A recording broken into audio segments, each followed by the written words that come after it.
안녕하세요. 슬아의 아들 둘을 둔 40대 후반 아빠입니다. 어느새 11살, 9살이 된 아들들을 보면 저를 키우느라 힘드셨을 부모님의 노고와 이전에 보이지 않던 부모로서의 고충이 눈에 들어오더군요. 눈앞에 있어도 다를까 걱정되고 그리운 자식을 향한 애다름, 혹시 아프기라도 할 내 훗날을 미리 대비해야 내 자식이 고생스럽지 않을 거라는 부담감 등이 말이죠.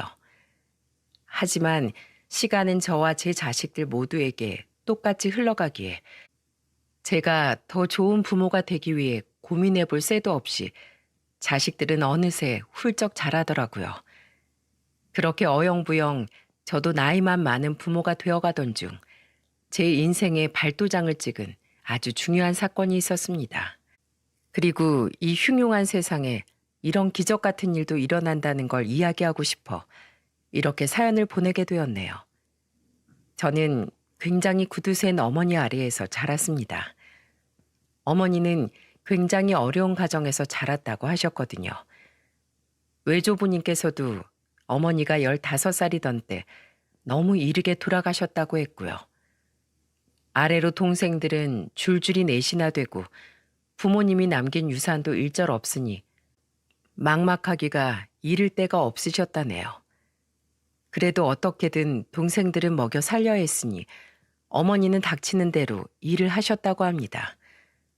삭바느질에 추수 때가 되면 인근 논에 나가 일손을 거들기도 했고 돈 좀 있는 동네 유지집에서 아기 돌보기에 성인이 되어선 미신 공장에 나가기까지 정말 안 해본 일이 없으셨다고요. 그러다 결혼하게 된 아버지마저 부모님도 집도 절도 없는 가난한 남자였으니 어머니가 충분히 돈에 관해 한이 맺힐만 했다고 생각합니다. 게다가 너무 어릴 적부터 고된 일을 많이 해온 터라 일찍이 몸이 망가져 어머닌 일조차 더 이상 하기 힘든 상태셨으니 택시기사인 아버지의 벌이만으로 생활해야만 했고요.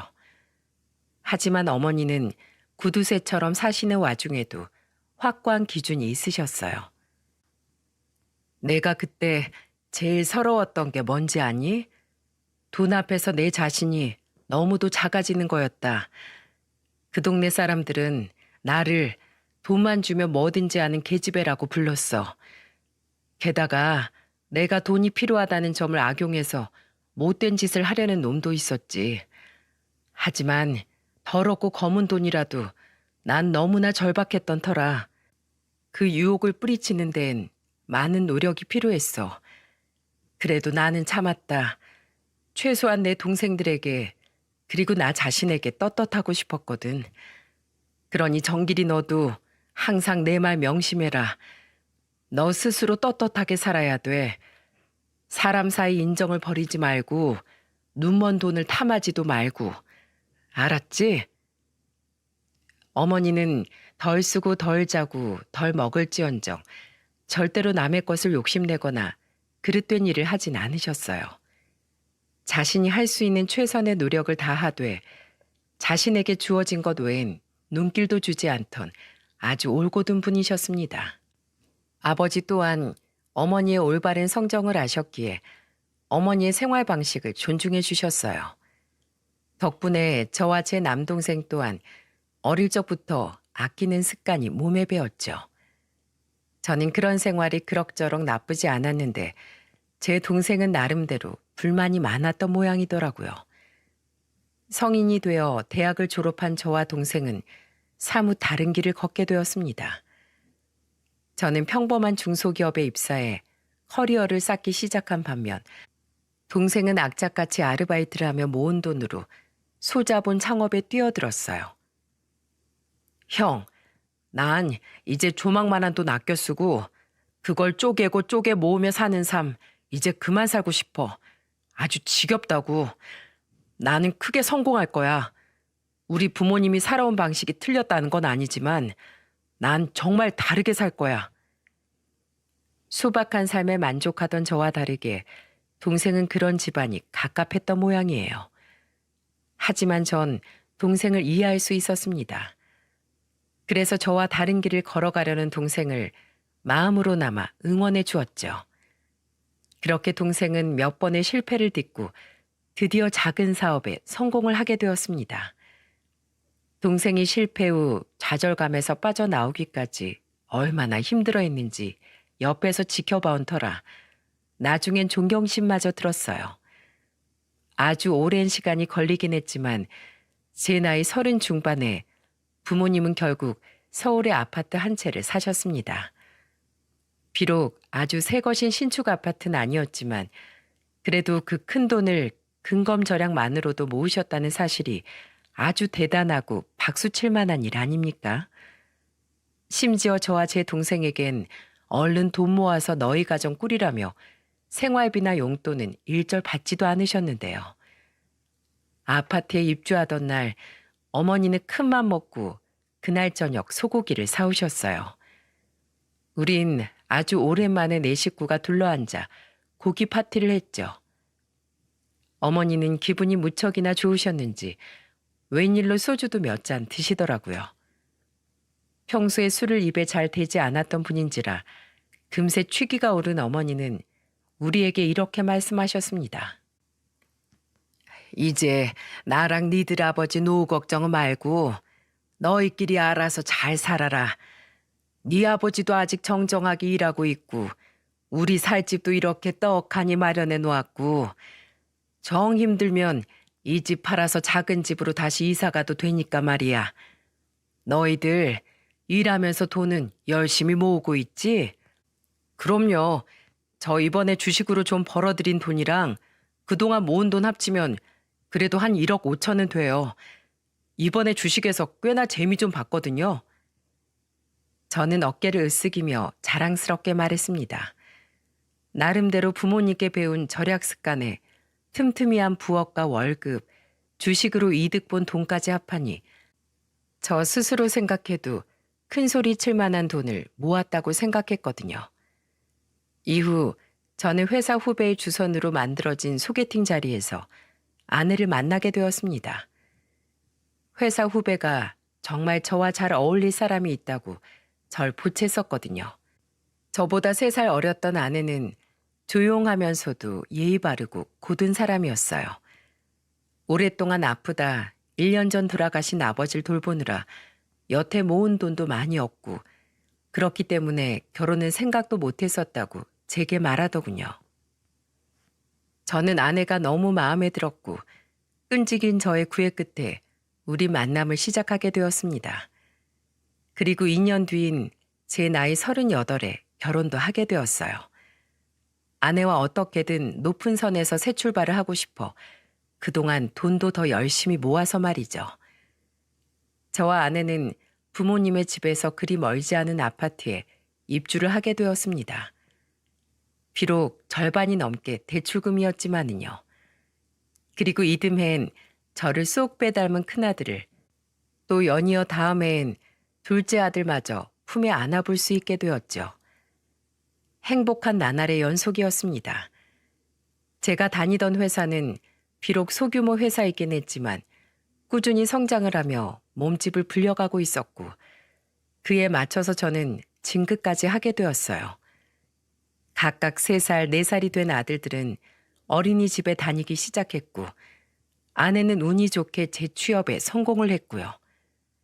아직 2분 다 몸이 건강하신 부모님과 결혼 생각 없이 열심히 자기 사업을 하던 동생, 그리고 홀로 남은 장모님을 모시며 잘 살고 있는 처남네 부부까지.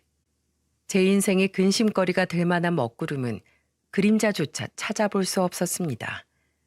하지만 태풍이 오기 전 하늘이 그 어느 때보다 고요하다는 말처럼 그 평화롭던 시기는 다가오는 불행의 자취를 숨기기 위한 위장막이었더군요. 저는 태풍의 눈 한가운데 놓여 있었던 겁니다. 아내가 재취업을 시작한 지 2년 뒤였어요. 어느 날 아버지께서 제게 전화를 하시더니 아주 충격적인 소식을 전해주시더군요. 정기라, 네 엄마가 요새 하도 상태가 이상해서 검사를 받아봤더니 글쎄 치매가 왔다는구나. 아버지는 울적한 목소리로 말씀하셨습니다. 저는 망치로 뒤통수를 한 대 맞은 것 같았죠. 말로만 듣던 그 치매를 그렇게 굳건하시던 저희 엄마가 앓게 될 거라곤 생각지도 못했거든요. 네 엄마가 자꾸만 돈이 없어진다면서 이곳저곳 돈을 숨겨두는 거야. 다람쥐도 아니고 어찌나 많은 곳에 돈을 숨겨두었는지 나중엔 정신이 온전해져서도 기억을 못하더구나. 저번엔 화장실 청소를 하다가 봤는데 비누 받침대 밑에서 10,000원짜리 한 장을 찾기도 했다. 그 총명하던 양반이 일이 되다니 치매라는 게 참 무서운 병이야. 어머니의 치매 증세는 점점 심해지셨어요. 아버지에게 듣기로 몸에서 냄새가 나신다며 하루에 5번씩 목욕을 하시는 건 부지기수였고, 한 번은 마개로 배수 구멍을 막고 욕조에 물을 틀고 외출을 하셔서 집안이 온통 물난리가 난 적도 있으셨다고 해요. 주말마다 찾아뵙긴 했지만 저도 가정이 있던 터라 매일같이 어머니 곁에 붙어 있을 수도 없는 노릇이고, 동생 또한 사업 때문에 지방에 내려가 있어서 부모님을 보살필 수가 없었습니다. 결국 저와 동생은 아버지께 어머니를 요양원에 모시는 건 어떤지 조심스럽게 여쭤보았어요. 하지만 아버지는 단호하게 고개를 저으시더군요. 됐다. 평생 내 옆에서 고생한 니들 엄마를 어떻게 남의 손에 맡기겠니? 힘들어도 내 안사람은 내가 돌보련다. 너희 누리 걱정 말고 니들 인생 살아. 한 번씩 너희 엄마한테 얼굴이나 비추러 오고. 그렇게 아버지는 정말로 남의 손 한 번 빌리지 않으시고 어머니를 보살피셨어요. 일조차 그만두시고 말이죠. 하지만 아버지의 보살핌에도 어머니는 점점 기력이 쇠하셨고, 결국 제 나이 45, 어머니의 나이 68에 삶을 마감하시고 말았습니다. 너희 엄마 눈 감고 있는 모습이 마치 잠든 것처럼 편안해 보이지 않니? 평생 고되게 살던 사람이 갈 때는 치매에 걸려 근심 걱정 하나 없이 갔다. 나는 그것만으로도 다행이라고 생각해. 그래도 네 엄마가 나보다 먼저 가서 얼마나 다행이냐. 치매에 걸린 아픈 네 엄마 두고 내가 먼저 가게 되었으면 자식이 너희만 더욱 고생이었을 게야. 게다가 나 또한 죽어서도 네 엄마가 마음에 걸려 편히 눈을 감지 못했을 거다. 그리고 아버지는 정말로 어머니를 보내고서 본인이 할 일은 다 마쳤다고 여기셨는지 어머니가 돌아가시고 6개월이 채 되지 않아 어머니의 뒤를 따라가시고 말았습니다. 저와 동생은 그렇게 같은 해 부모님 두 분을 모두 여의게 된 것이죠. 저와 동생은 부모님의 집을 처분한 돈과 모든 유산을 절반으로 나눠 상속받게 되었습니다. 부모님의 죽음과 동시에 상속세를 다 내고서도 2억이라는 큰 돈을 가지게 된 거죠. 저는 그 돈으로 남은 아파트 대출 잔금을 갚으려 했어요. 그런데 아버지가 돌아가시고 난 지 얼마 되지 않아 동생이 제 회사 근처까지 찾아온 게 아니겠어요? 무슨 일인가 싶어 동생에게 커피를 사주며 사정을 물어보니 동생은 제게 아주 미안한 표정으로 부탁을 하나 하더군요. 형, 아버지가 물려주신 돈 말이야. 나 좀 빌려주면 안 될까? 거기에 형 돈 1억만 더 보태서 딱 3억만. 뭐? 아니, 그 큰 돈 어디에다 쓰려고? 나 원래 하던 사업 접고 계획하던 사업이 있는데 그게 규모가 좀 커. 근데 규모가 큰 만큼 수입도 보장된 사업이야. 투자 받기로 했던 데가 있었는데 거기 사정 때문에 투자 시기가 좀 늦춰졌어. 형, 딱 석 달만. 석 달만 빌려주면 내가 이자까지 쳐서 다 갚을게. 알잖아, 형. 나 진짜 성실한 놈인 거. 나 믿고 한 번만 빌려줘. 내가 2번 다신 형한테 돈 부탁 안 할게. 고민이 되긴 했지만 나이 40이 넘도록 제게 부탁이라곤 해본 적이 없는 동생인지라 저는 알았다고 대답했어요.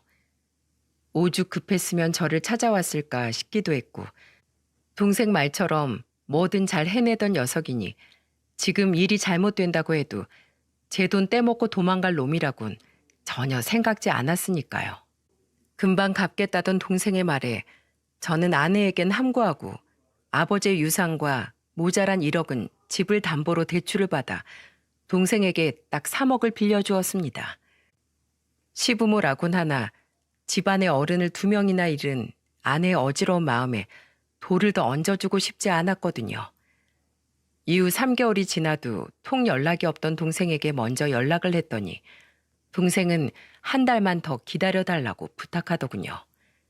투자해 주기로 한 회사에서 아직 연락이 없다면서요.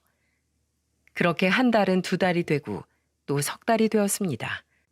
3달째가 되자 동생은 언제부턴가 제 연락조차 받지 않더군요.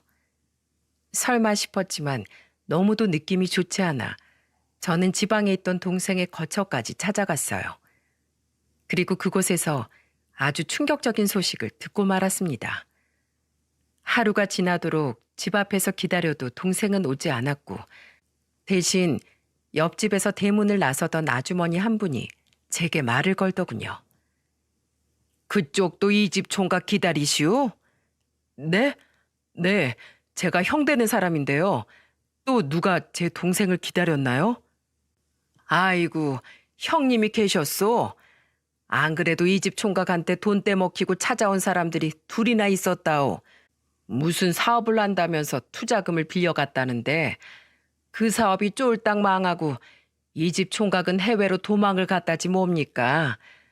눈 뜨고 돈 뜯긴 그 사람들이 뭐라도 건지려고 여길 찾아왔다는데 이 집 전세금도 빼서 도망간 마당에 여기서 뭐 건질 게 있었겠어요? 가족이 있다고 하면 젊은이한테까지 돈 갚으라고 난리 칠지도 모르니까 여기 다시 오지 말아요. 이게 무슨 청천벽력 같은 소리랍니까? 너무 놀라 동생에게 연거푸 전화를 했지만 당연하게도 동생은 전화를 받지 않았죠. 저는 하는 수 없이 아내에게 모든 사실을 털어놓았어요. 미안해 여보. 난 정말이지 내 동생이 그 돈을 떼먹을 거라곤 상상조차 하지 못했어. 내가 열심히 일해서 어떻게든 대출받은 돈이라도 메꿔놓을게. 정말 미안해. 어떻게 도련님이 이런 일을... 이미 벌어진 일 어쩌겠어요. 울지 마요. 하지만 2번 다시 내게 말도 없이 이러지 마세요.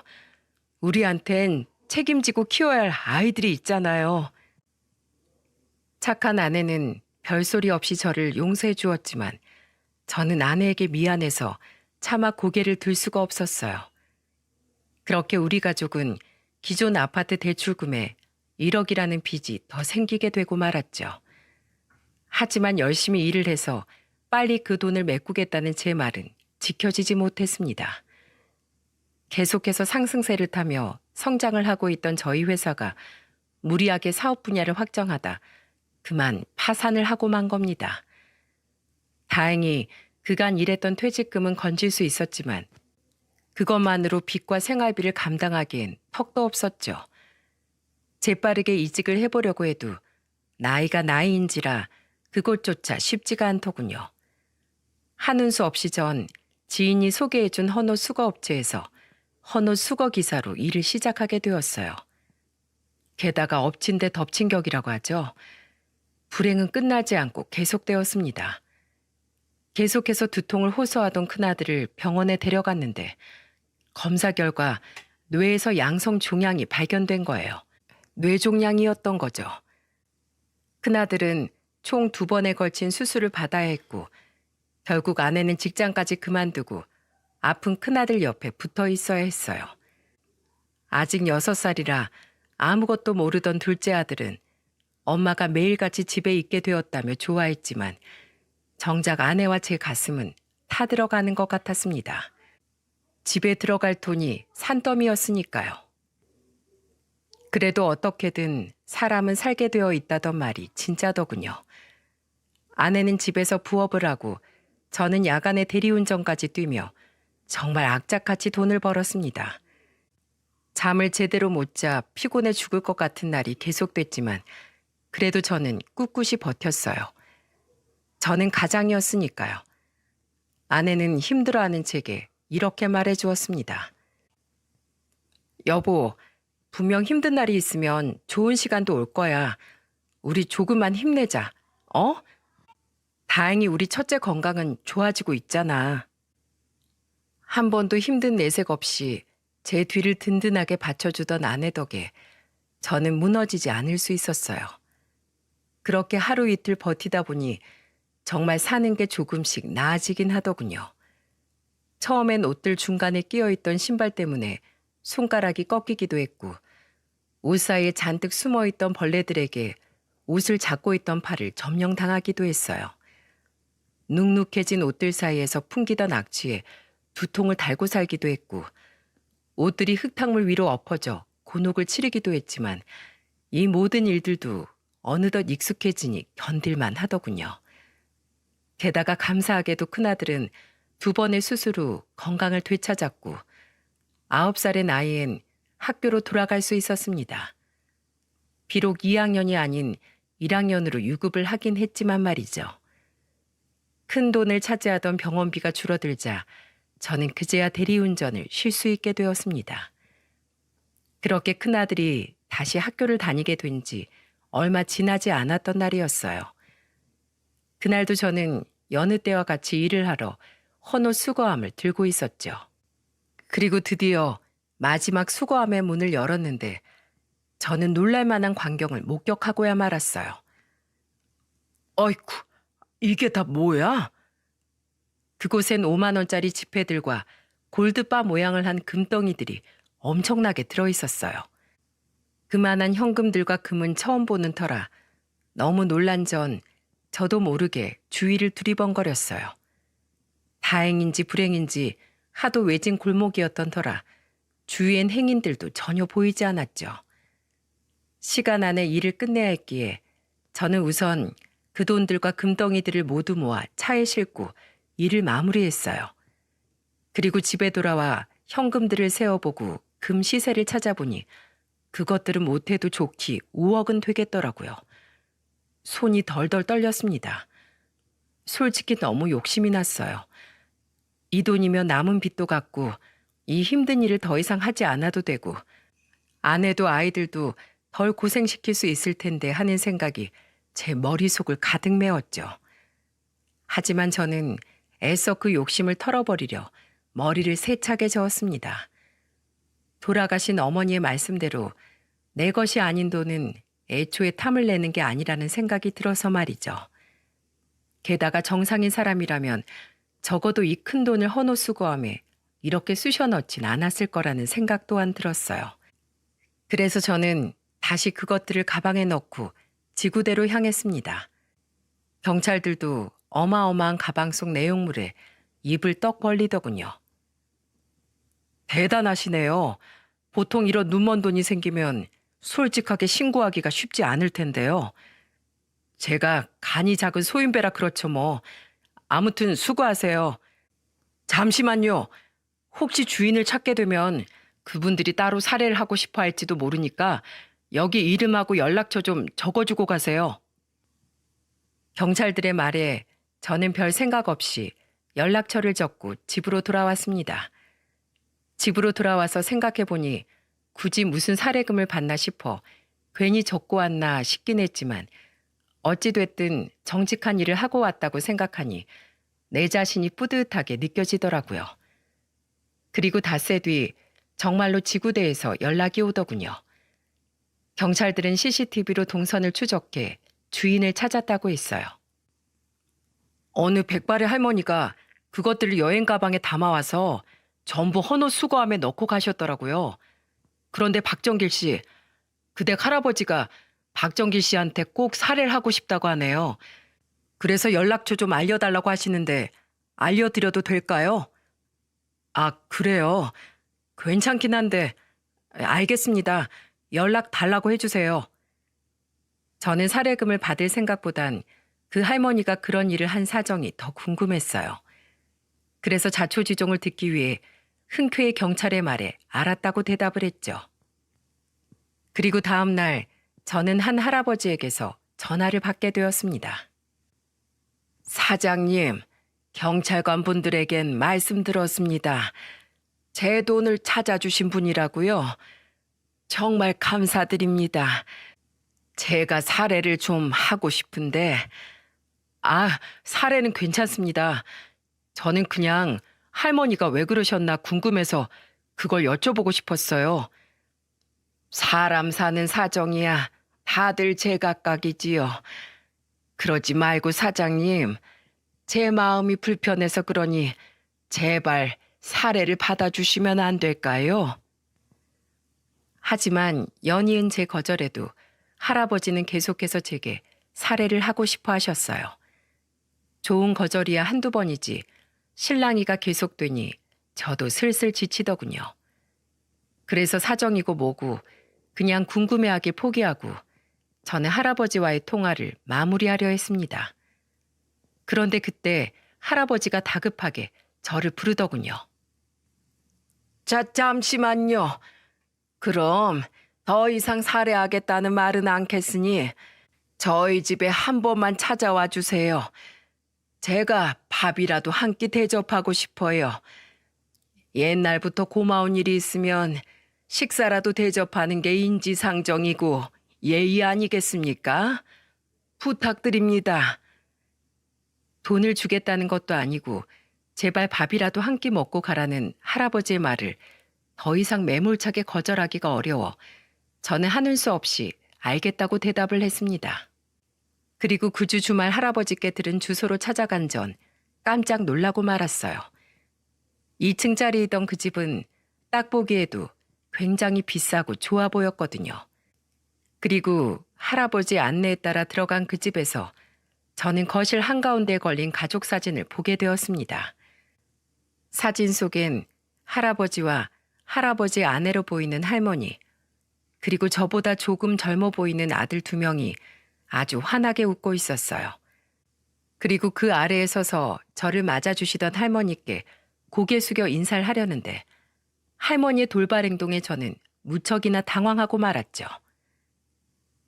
상덕아, 너 어디 있다가 이제 왔어? 바로 할머니께서 제게 달려와 제 얼굴을 부여잡고 연신 제 얼굴을 쓰다듬기 시작하신 겁니다. 할아버지는 그런 할머니를 붙잡으며 이렇게 말씀하셨어요. 아이고 할머, 이 사람은 우리 상덕이가 아니야. 우리 재산을 지켜준 고마운 분이야. 하지만 할아버지의 말에도 할머니는 계속해서 저를 상덕이라고 부르며 눈물을 글썽이시더군요. 제가 어리둥절한 표정으로 할아버지를 바라보자 할아버지께선 할머니를 보고 울먹이며 할머니가 이러시는 사정에 대해 이야기해 주셨습니다. 미안합니다, 사장님. 이해하세요. 상덕이가 우리 큰아들인데 몇 년 전에 사고로 죽었어요. 게다가 얼마 뒤엔 둘째 아들 상수까지 가정 불화 때문에 스스로 생을 마감했지요. 그렇게 자식밖에 모르던 사람이 하나도 아닌 둘 모두 갑자기 떠나보냈으니 우리 할멈이 제정신으로 살 수가 있었겠습니까? 그때부터 이 사람 치매가 심해져서 지금은 왔다 갔다 해요. 요즘엔 나도 잘 못 알아보고요. 이제야 사정이 조금 이해가 되더군요. 치매에 걸려 죽은 아들의 이름을 계속해서 부르는 할머니를 보니 돌아가신 저희 어머니 생각이 나 가슴이 짠했어요. 저를 식탁으로 이끈 할아버지는 몇 가지 반찬과 방금 끓인 듯한 따뜻한 돼지 김치찌개를 제 앞에 놓아주셨습니다. 내가 그나마 제일 잘 끓이는 음식이 이거인지라 입맛에 맞을지 모르겠지만 많이 드세요. 그러고 보니까 우리 집에 손님이 온 게 얼마만인지 모르겠네요. 상덕아, 많이 먹어라. 어? 애가 왜 이렇게 말랐어? 여보, 우리 둘째 상수는 언제 온다고 했지요? 둘째 며느리도 같이 오려나? 제가 밥을 먹는 내내 할머니는 제 곁에 붙어서 한시도 제게서 눈을 떼지 못하셨어요. 할아버지는 제게 미안해하는 기색을 비치며 헌옷 수거함 사건에 대해서도 이야기를 해주셨죠. 내가 사업을 크게 하다가 아들들 그렇게 보내고 은퇴를 했어요. 덕분에 이렇게 노년을 보내는 데는 지장 없을 돈 정도는 가지고 있지요. 이것들은 전부 우리 할멈이 치매가 오기 전 모아둔 겁니다. 우리 할멈은 일전부터 은행보단 집에다가 이렇게 현금이나 금덩이들을 모아두는 걸 좋아했는데 아내가 할멈을 데리고 산책을 하다가 헌옷 수거함에 입을 만한 옷들을 몇 번 버린 적이 있었거든요. 그걸 어떻게 기억하곤 내가 잠깐 외출한 새 돈하고 금덩이들을 들고 나가서 거기에다 홀랑 다 집어넣고 와버린 거지요. 경찰들이 찾아왔을 땐 정말 깜짝 놀랐다니까요. 사장님 아니었으면 이 큰 돈을 전부 잃어버렸을 겁니다. 정말 고맙습니다. 할아버지는 할머니를 바라보며 애잔한 표정을 지으셨습니다. 그런 할아버지의 눈빛에서 저는 할아버지와 할머니에 대한 애정을 느낄 수 있었어요. 그리고 식사를 마친 제가 이만 집으로 돌아가겠다고 말하곤 현관으로 향하니 할머니가 글쎄 저를 붙잡으며 울음을 터뜨리시는 겁니다. 아유, 상도가 어디 가니? 온 지 얼마 되지도 않았는데 왜 이렇게 빨리 가? 에휴, 가지 마라. 더 있다가 가. 왜 자꾸 이 엄마를 내버려 두고 가는 거니? 할멈, 상덕이 아니라니까. 우리 손님이야. 얼른 놔드려. 미안합니다, 사장님. 할멈은 제가 잡고 있을 테니 얼른 가세요. 아니, 이 영감은 누군데 자꾸 우리 상덕이가 아니래. 당신 누구야? 상덕아, 이 영감탱이 좀 쫓아내라. 아까부터 왜 이렇게 우릴 떼어놓으려는 거야? 상덕아, 어디가? 가지 마라. 가지 마. 그날 할아버지 덕분에 겨우 할머니를 떼어놓고 나오면서도 제 마음이 무척이나 아팠습니다. 돌아가신 저희 부모님이 너무도 생각이 나서요. 치매를 앓는 할머니도 그런 할머니를 홀로 보살피시는 할아버지도 무척이나 힘드셨을 걸 누구보다 잘 알고 있었으니까요. 그렇게 두 분에게 계속 마음이 쓰이던 와중 며칠이 지나 할아버지에게서 또 전화가 왔습니다.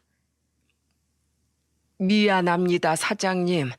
다름이 아니고 사장님이 간 뒤로 할멈이 자꾸만 상덕을 찾으면서 매일같이 우네요. 미안하지만 한 번만 더 와주시면 안 될까요? 바쁘실 텐데 너무나도 미안합니다. 아니에요, 할아버님. 안 그래도 저도 계속 할머니가 신경이 쓰였거든요. 그렇게 그 주 주말 저는 다시 그 집을 찾아갔고 할머니께선 저를 보며 마치 아이처럼 좋아하셨어요. 저를 보자마자 누워있던 침대에서 벌떡 일어나 저를 향해 달려오셨을 정도로요. 상덕아, 이 엄마 보고 싶어서 왔구나. 여보, 당신이 연락한 거예요? 잘했어요, 잘했어. 안 그래도 어젯밤에 네가 내 꿈속에 나왔다. 너랑 상수랑 어렸을 때 매번 집 뒤쪽에서 나무 타다가 나한테 혼나곤 했었잖아. 그런데 꿈에서 다 커서 어른이 된 너랑 상수가 여직 그 나무 위에 앉아서 날 보며 웃고 있길래 나도 너희들을 혼내려다 그만 같이 웃어버렸지 뭐니. 그래서 오늘 너희들이 무척이나 보고 싶었단다. 얼른 들어와라, 내 아들. 그날 전 할머니께 밥도 먹여드리고 함께 드라마를 보며 수다를 떨기도 했어요. 마치 돌아가시기 전 제 어머니께 못다 했던 일을 할머니께 해드리는 것 같아 마음이 참 뭉클했죠. 결국 전 할머니께서 제 손을 꼭 붙잡고 잠에 드시는 것까지 모두 확인한 후 그제야 집으로 돌아갈 준비를 했습니다. 그런 제게 할아버지께서 몇 번을 머뭇거리시다가 이렇게 말씀하시더군요. 저 사장님, 이 늙은이가 염치 없는 건 알지만 부탁 하나만 해도 될까요? 사장님도 보다시피 내 아내가 치매도 심하고 갈수록 건강도 악화되고 있습니다. 아마 저 사람 올해는 살지 못할 것 같습니다. 일찍이 자식들 먼저 보내고 힘들어했던 사람인데 마지막 떠나는 길은 웃는 얼굴로 갈 수 있게 해주고 싶어요. 사장님, 제가 사례는 꼭 할 테니 부디 우리 할멈의 아들 노릇을 해주면 안 되겠어요? 자주는 바라지 않습니다. 한 달에 한 번이라도 좋으니 아주 가끔씩만 들러서 오늘처럼 그저 죽은 우리 상덕이인 척 할멈 앞에서 웃어만 주세요. 사례는 괜찮습니다. 앞으로 제가 시간 날 때마다 들러서 아들 노릇하고 갈게요.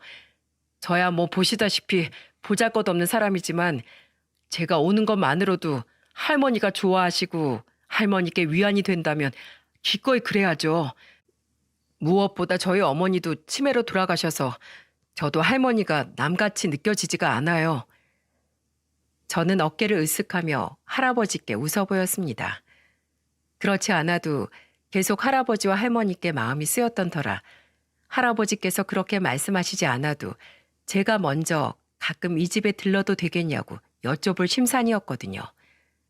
할아버지는 그런 제 말에 연신 고맙다며 눈물을 흘리셨죠. 이후로 저는 꾸준히 할머니를 찾아뵀습니다. 가끔 아내와 아이들까지 데리고요. 안 그래도 제가 아내에게 두 분 이야기를 하니 아내도 두 분을 꼭 뵙고 싶다고 말했거든요. 할아버지, 여기 제 아내랑 아이들이에요. 여보, 얘들아, 할아버지께 인사드려. 아이고, 이렇게 귀한 발걸음을 해줘서 너무 고마워요. 사장님 혼자서 와주는 것만 해도 고마운데 가족들이 다 같이 이 늙은이들 집을 찾아와 주다니 내가 고마워서 몸둘 바를 모르겠네요. 사모님, 모쪼록 내 집이다 생각하고 편안하게 있다가 가세요. 아셨지요? 할아버지는 할머니와 함께 계시지 않을 땐 제게 사장님이라고 부르는 것도 모자라 제 아내마저 사모님이라고 꼬박꼬박 높여서 불러주셨어요. 할아버지의 인성을 단번에 알 수 있는 부분이었죠. 이후 꽤 친해진 후엔 제발 말씀을 낮춰달라는 우리의 부탁에 할아버지는 겨우겨우 사장님 사모님 소리를 그만하시게 되었습니다. 그마저도 정길 씨, 순미 씨 하며 꼭 존칭을 써주셨지만은요. 가끔씩 할머니는 치매 환자가 맞나 싶을 정도로 정상적일 때도 있었습니다. 그럴 땐 할머니께 할아버지의 친한 지인이라며 우리를 소개하곤 했고 할머니 또한 우리를 귀한 손님처럼 아주 예의 바르게 맞이해 주셨어요. 그 모습을 보면 할머니와 할아버지가 천생 부부가 맞으신 것 같다는 생각을 하곤 했죠. 바쁜 와중에도 저는 할머니를 정말 자주 찾아뵀습니다. 할머니는 저를 볼 때마다 지겹지도 않으신지 매번 저를 버선발로 마중 나와 주셨고 저는 익숙한 듯 할머니의 손을 잡고 엄마라고 부르며 할머니와 함께 시간을 보내곤 했죠. 할아버지는 그런 할머니를 보며 흐뭇하기도 슬퍼 보이기도 하는 묘한 미소를 지으셨고요. 제가 매번 할아버지와 할머니의 집으로만 찾아뵈었던 건 아니었습니다. 할머니의 생신 때는 아내와 아이들을 모두 데려가 할머니를 모시고 민속촌에 놀러 간 적도 있었어요. 제법 큰 아이들 또한 잘은 모르지만 할머니, 할아버지라고 부르면 된다는 저와 아내의 말에 돌아가신 제 부모님을 대하듯 애교를 부리며 그분들을 잘 따랐죠. 아, 상덕아, 이 집 좀 봐라. 너 어릴 적 기억나니? 우리 시골에서 살 적엔 이런 가마솥에다가 밥을 지어 먹곤 했는데 할멈도 참 언제적 이야기를 하고 그러우? 아니에요, 엄마. 저 기억해요. 그래도 가마솥이든 밥솥이든 전 엄마가 해주던 밥이 제일 맛있었어요. 거 봐요. 영감탱이가 뭣도 모르면서. 아이고, 우리 예쁜 상덕이 말도 어쩜 이렇게 예쁘게 할까. 이 엄마도 우리 상덕이한테 밥 해줄 때가 제일 행복했어. 제 아이들은 아내가 할머니를 화장실에 모시고 갔을 때 제게 의아하게 물어보더군요. 할머니가 왜 저를 정길이가 아닌 상덕이라고 부르는지 말이에요. 할아버지는 옆에서 민망한 표정을 지어 보이셨지만 저는 아이들에게 웃으며 말해 주었습니다. 아빠, 이름이 두 개야. 정길이도 되고 상덕이도 되지? 제 말에 할아버지는 눈물을 글썽이며 저를 바라보셨어요. 저는 괜히 민망한 마음에 할아버지께 그저 웃어 보였고요. 그리고 이듬해 설날엔 처가댁을 다녀온 뒤 두 분의 집에 들르기도 했어요.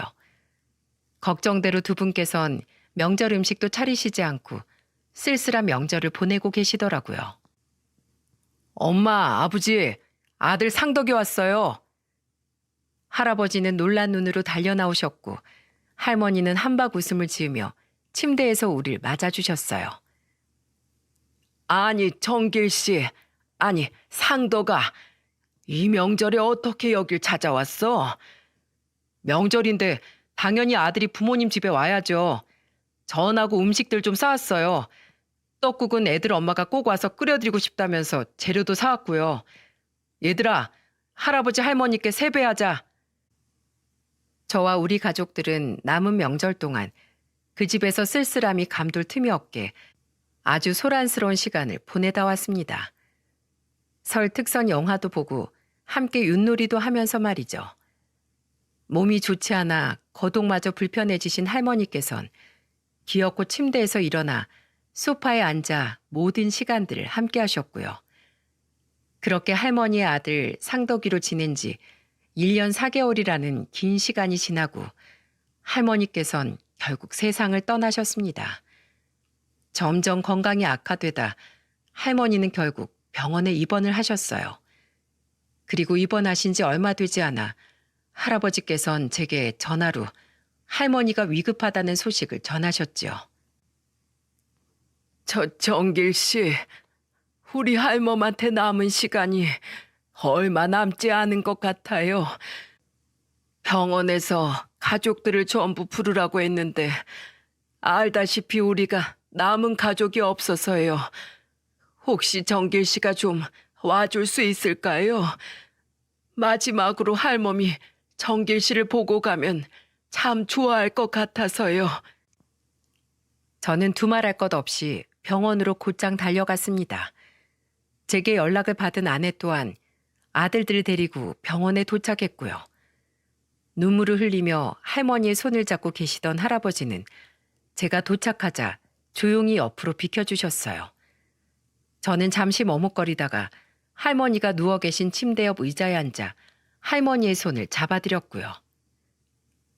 엄마, 저 왔어요. 정길 씨. 깜짝 놀랐습니다. 할머니는 생명이 꺼져가는 그 순간에 기적처럼 제정신으로 돌아와 계셨던 거였어요. 하지만 할머니는 제 손을 꼭 잡고 힘없이 웃으며 이렇게 이야기해 주셨습니다. 정길 씨, 고마워요. 나 가끔 정신이 돌아올 때마다 남편에게서 정길 씨와 정길 씨 가족 이야기를 들었어요. 이 한 많은 늙은이를 위해 정길 씨가 해준 모든 것들 나 꼭 죽어서도 잊지 않으리다. 내가 정길 씨 덕분에 마지막에 좋은 추억이 많이 생겼어요. 정길 씨, 이렇게나마 내 셋째 아들이 되어줘서 정말로 고맙습니다. 나 가고 나면 우리 영감도 가끔씩 꼭 찾아가 줘요. 참 고맙고 미안했습니다. 마지막으로 저를 눈에 담으려는 듯한 할머니의 눈망울이 잊히질 않습니다. 할머니는 아주 오래도록 힘없는 눈빛으로 저를 빤히 바라보시더니 얼마 지나지 않아 그대로 눈을 감으셨어요. 여전히 제 손을 꼭 쥔 채로 말이죠. 여보. 할아버지는 그런 할머니를 품에 안고 무너지듯 오열하셨습니다. 제 아내는 엉엉 우는 아이들을 양팔로 안으며 눈물을 흘렸고요. 저 또한 그동안 할머니와의 인연을 생각하니 눈물이 주룩주룩 흐르더군요. 처음엔 할아버지의 간곡한 부탁으로 제 부모님 생각도 났기에 별스럽지 않은 마음으로 시작했던 인연이었어요. 하지만 그렇게 쌓인 시간과 추억은 결국 제 가슴 속의 할머니를 아주 단단히 새겨버리고 말았죠. 그리고 할머니와 할아버지 덕에 저는 돌아가신 부모님을 다시금 떠올리고 추억하는 시간 또한 가지게 되었어요. 저희 어머니도 끝까지 기억을 잃어가면서도 자식을 생각하셨을까 하는 생각과 기억이 사라져가는 어머니를 보며 가슴이 문드러졌을 아버지를 상상하니 심장이 조여오는 것처럼 아팠죠. 그렇게 펑펑 우는 저를 할아버지께선 꼭 안아주셨습니다. 정작 할아버지 본인도 주체할 수 없을 만큼의 눈물을 흘리고 계셨으면서 말이에요. 할머니의 장례가 끝난 후 할아버지는 제게 그동안 아들 노릇을 해준 대가로 2억이라는 큰 돈을 주려고 하셨습니다. 저는 손사래까지 치며 할아버지의 제안을 거절했고요. 하지만 이번엔 할아버지도 고집을 꺾으려고 하지 않으셨어요. 한참을 실랑이 하던 끝에 저는 할아버지께 이렇게 말씀드렸죠. 할아버지, 차라리 이 돈을 치매 환자들을 위한 단체에 기부하는 건 어떨까요? 내가 죽으면 어차피 남은 돈 다 사회에 기부하고 갈 거예요. 그러니까 정계신 이거 받아요. 지금 돈 나갈 곳도 많잖아요. 자존심 세우지 말고, 어? 아닙니다. 저는 돈보다 더 값진 걸 할아버지 할머니께 받았는 걸요. 정말 괜찮습니다. 할아버지 할머니도 저희 어머니도 치매로 돌아가셨으니 치매 환자들과 보호자들이 사회에서 살아가기가 열악하다는 걸 저 너무 잘 알고 있어요. 그러니 꼭 부탁드립니다. 대신 할아버지, 저 돈 말고 앞으로 가끔 김치찌개나 좀 끓여주세요. 제 아내도 요리를 잘하지만 할아버지가 끓여주신 김치찌개 맛은 정말 잊을 수가 없네요. 아이고, 그럼 우리 할멈이 없어도 앞으로 날 찾아온다는 말인가? 아휴, 고마워요. 고마워. 고맙긴요. 그럼 설마 제가 인연을 이렇게 무자르듯 끊어버릴 줄 아셨어요? 할머니도 그랬지만 할아버지도 제게 이젠 소중하고 귀한 분이세요. 제 말에 할아버지는 눈물이 마르지도 않으시는지 다시 또 눈물을 흘리시더군요. 남은 가족도 없이 혼자서 남아서 살아갈 날이 두려우셨던 걸까요? 할아버지가 어찌나 서럽게 우시던지 이번엔 제가 그런 할아버지를 꽉 안아드렸죠. 할머니가 돌아가신 지 채 1년이 안 된 지금 저는 할아버지를 이전보다 더 자주 찾아뵙곤 합니다. 무엇보다 저희 어머니를 먼저 보내시고 얼마 안 되어 어머니를 뒤따라 가셨던 아버지가 생각나 할아버지가 더욱 걱정이 되었거든요. 가끔 시간이 길게 나면 지방으로 함께 낚시를 가기도 하고 주말엔 할아버지의 건강을 위해 등산을 다녀오기도 하죠. 제 아내도 할아버지가 신경 쓰였는지 제가 갈 때 아이들 데리고 저와 함께 가거나 그러지 못하면 꼭 영상 통화라도 걸어 아이들 얼굴을 보여드리곤 해요. 여기까지가 헌옷수거 기사 일을 하며 제게 생긴 소중한 인연에 대한 이야기였습니다. 제게 부모의 소중함과 감사함을 다시금 깨우치게 한 분들이 바로 할아버지와 할머니였어요. 아무리 본인이 아프고 힘들고 하다못해 몹쓸병에 걸려 기억을 잃어갈지라도 자식을 먼저 생각하고 그리워하는 존재가 바로 부모라는 사실을요. 세상에 부모의 사랑만큼 변하지 않고 위대한 것은 없다는 걸 전 이번 일을 통해 알게 되었습니다. 요즘 TV나 뉴스를 보면 부모 자식 간에 일어나는 흉흉한 사건이 너무 많더라고요. 그것들을 보면 가슴이 아프기도 하고 세상이 참 말세라는 생각이 들기도 해요. 하지만 세상엔 이런 가슴 절절한 부모들도 반드시 계시다는 사실을 많은 분들께 꼭 알려드리고 싶었습니다. 그렇게 아직 세상은 아름답다는 걸 하나라도 더 많은 사람이 알게 된다면 이 흉흉한 세상도 언젠가는 더 사람 살기 좋고 따뜻한 곳이 되겠죠? 그럼 들어주신 분들 가정에 모두 평안함이 깃드시길 바라며 이만 글을 마무리하겠습니다.